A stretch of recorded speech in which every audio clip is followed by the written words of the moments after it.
Alright, today we're going to look at two runs using the same pet. The first run is going to be free to play only, and then the second run we'll just use whatever we want. So yeah, both pack codes will be in the description if you want to give this a try. And here's the pet that we're going to use, and it is Frilled Dragon. So normally, if this was a regular custom pack with just access to everything, we would of course have Frog, if we were intending to play Frilled Dragon so that we could just instantly upgrade its stats from being 1-1 to something better. I think that's really the only drawback of Frilled Dragon in customs, is the fact that it's a 1-1 stat line by default. But it's very, very easy to stack a pack to have loads and loads of feints in it and make sure that your Frilled Dragon is always going to get a good amount of buffs. Now here on turn 3 it's gaining, was it plus 4/4? Maybe we're still going to end up losing here. Yeah, we will. But once we have a full team of feints, the Frilled Dragon is going to be, out of sight of a lot of units. But I think, yeah, if I remember rightly, the reason we're going to go for this rabbit start is precisely because there aren't as many feints available in free-to-play. So you've got Ant and Cricket on tier 1, and then Flamingo tier 2, of course. If you're playing using pets from any pack, you have a much wider variety available, and it makes this kind of a start much easier to get off the ground. So we're going to boost up the health on the Frilled Dragon, and then we'll start thinking about replacing the rabbits soon enough.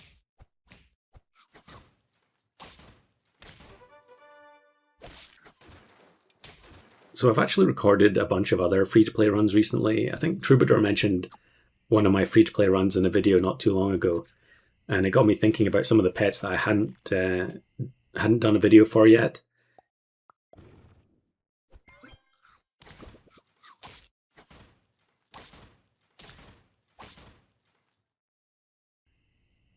Even though it's been quite a while since the update that added the corncob pets, there still are quite a few different combos that you can achieve in free-to-play that I don't really see anyone going for. I mean, I guess that's probably because the bulk of people are not playing free-to-play in customs, and the free-to-players are playing Elephant, Blowfish, and Leopard. But look at that delightful salad hit there. Within the space of a couple of turns, we've now got a 12-22 Rooster. So Rooster, obviously a premium feint pet in free-to-play. Did we pass up the deer before, or did I just freeze it? I can't remember. But yeah, this is the kind of thing that you're going to see playing Frilled Dragon, is just a Frilled Dragon soloing the whole opposing team.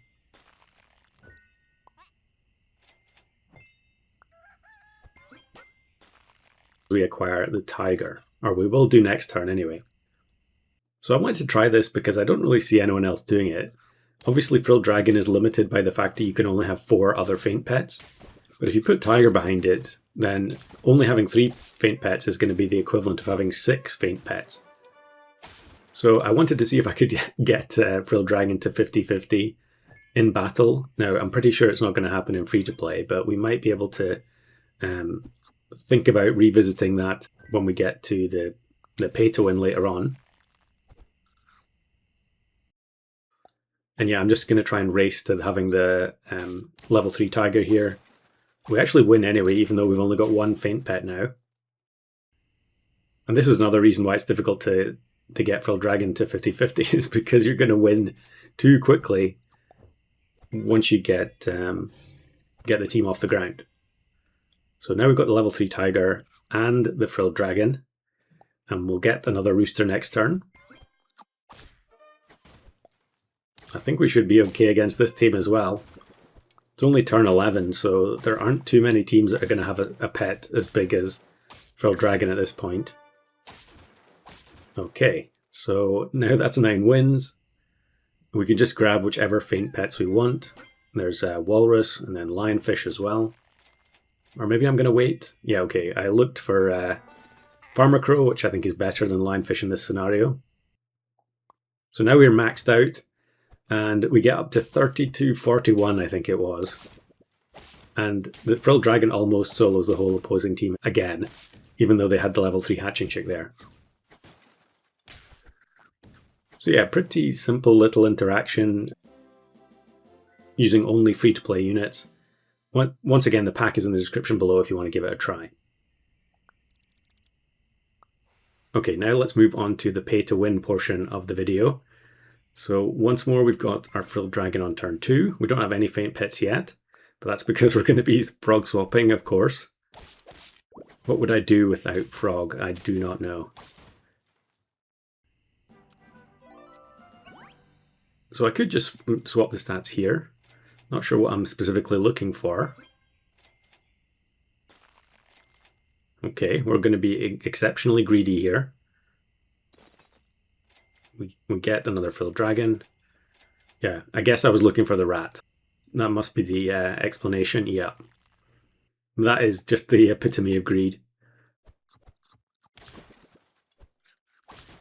It is kind of weird having the Frilled Dragon animation when there are no faint pets. I actually wish the pets that work that way just didn't do anything if their trigger condition wasn't met. Or maybe that could be like a toggle option in the settings. Okay, so very similar to the previous setup, we've just got the very large Frilled Dragon at the front. This is actually something that I see a lot of people do with Frilled Dragon is they play it at the back. I guess it kind of makes sense because you think of it as being like a summon support pet. But in reality, it's much better just playing it at the front like you would any other large unit.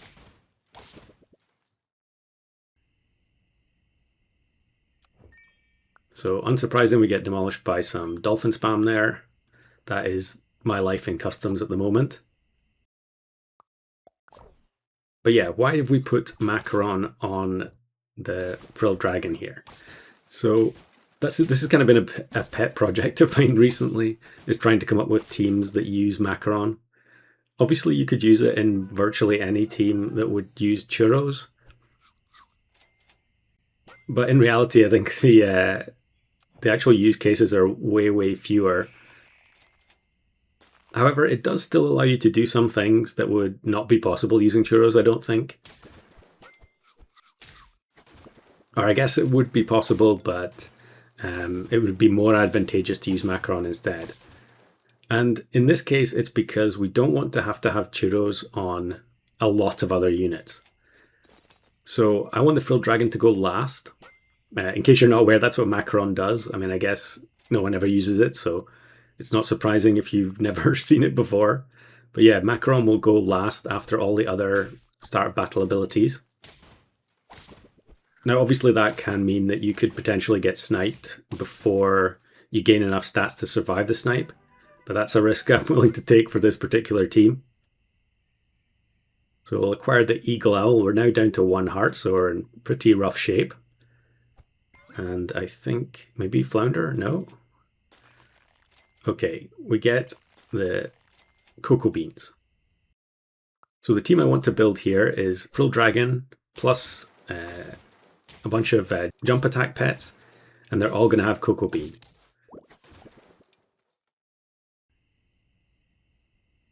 Okay, we're going to use the chipmunk there to get 2 Cocoa Beans for cheap. And I could just buy the Tasmanian Devil here.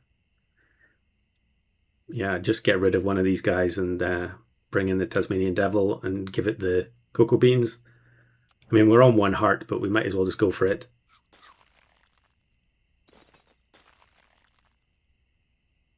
So yeah, the jump attackers will go off at start of battle before the Frilled Dragon because of the Macaron.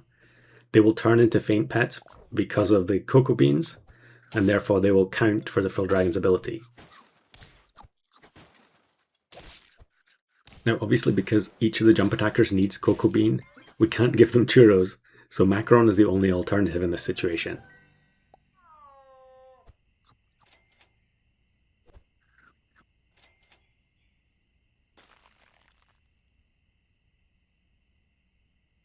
So yeah, fun to come up with a concept for Macaron using only free-to-play. I'm pretty sure it is free-to-play. But yeah, it's not really as obvious as churros in terms of ways to take advantage of it.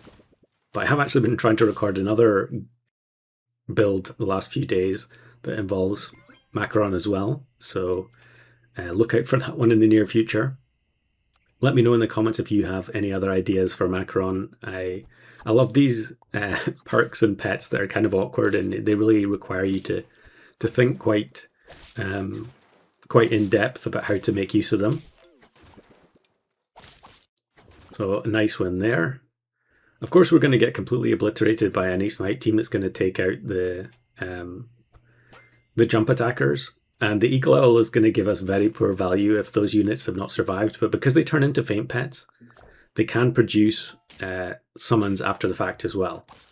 So yeah, the wolf here gets knocked out, but it will summon a pig. It's just that the Eagle Owl goes first in that particular scenario. Actually, that's a good point. I'm not sure if, I guess the attack would have to be higher on these units in order for them to go before the Eagle Owl's feint ability. So the more EXP we can give the snow leopards, the better. Here's a double stego. The stegos actually go off before the butterfly would have got jump attack there. But level 3 Eagle Owl is super busted.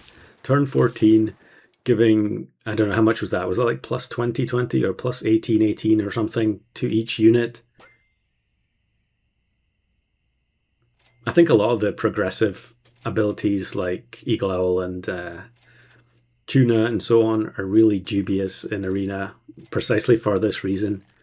I'm sure in Versus it's very difficult to justify, but in Arena, when you get to the late game, you only play the teams where everything worked out. So yeah, it's plus 18 now. So we're easily going to deal with this snake team. And the slug and sheep are the survivors at the end.